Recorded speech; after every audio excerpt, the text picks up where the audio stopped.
All right, so we'll go to the next one. Drooling. Like babies. Yep. If they, especially if they've had a stroke on top of having Alzheimer's, or they develop Alzheimer's on top of the stroke, the weak muscles. If you're weak on one side, you're not going to feel. You're not going to have the same feeling, and you'll have the. It can be food, it can be liquid spilling out of the mouth, but it could be just. They forget that it's in there, and so it spills out. So we look for drooling, the oral spillage. Scattered lingual residuals. This is, we call this a lot, just lost the word. Welcome to our world. I'm in trouble because I'm 41 and it happens all the time. You are in the right place.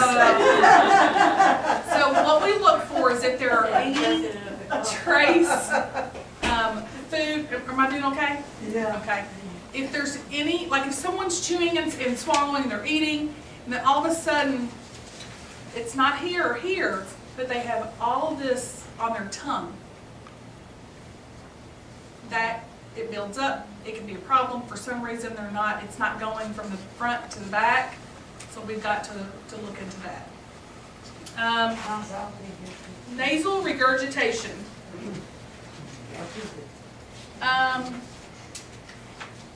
It's almost like a belch that comes back up.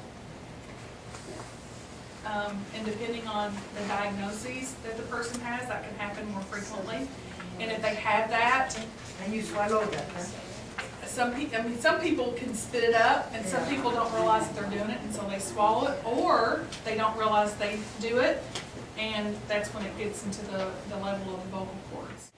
Increased oral prep and oral transit. Basically what that means is, earlier I was talking about what we look at is the seconds it takes from the very beginning, when it goes into the mouth, until they actually swallow it. And earlier I said, the muscles that come up and out, one of the muscles of the larynx, when you swallow, it'll come up and it kind of moves forward just a little bit. So we count that, and depending on how long it takes and the details around it, are they chewing? Is that why it's taking them so long? Are they putting it over into their cheek and they're not able to get it back out? Is that why it's taking so long? So we look at that. If they don't have a gag reflex, that's something we have to look into, because that means that the muscles, 99% of people have a gag reflex.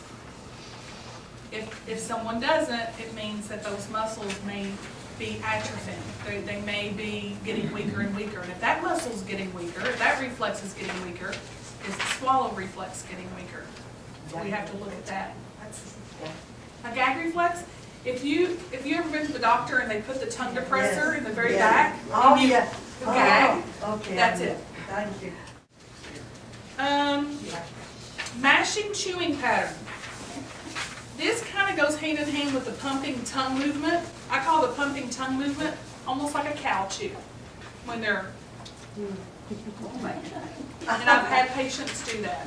The mashing, walking in and out. And the mashing is where they really don't use their teeth. They're using their tongue and their jaw muscles for almost everything, but not their teeth to chew. They're using their palate and their tongue. The teeth are in a glass by the bedside. Well, people who have no teeth that are on a more regular diet, because there are people who do not need teeth to chew.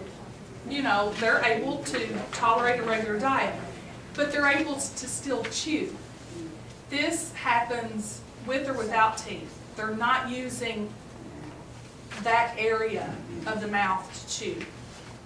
So we look at all that.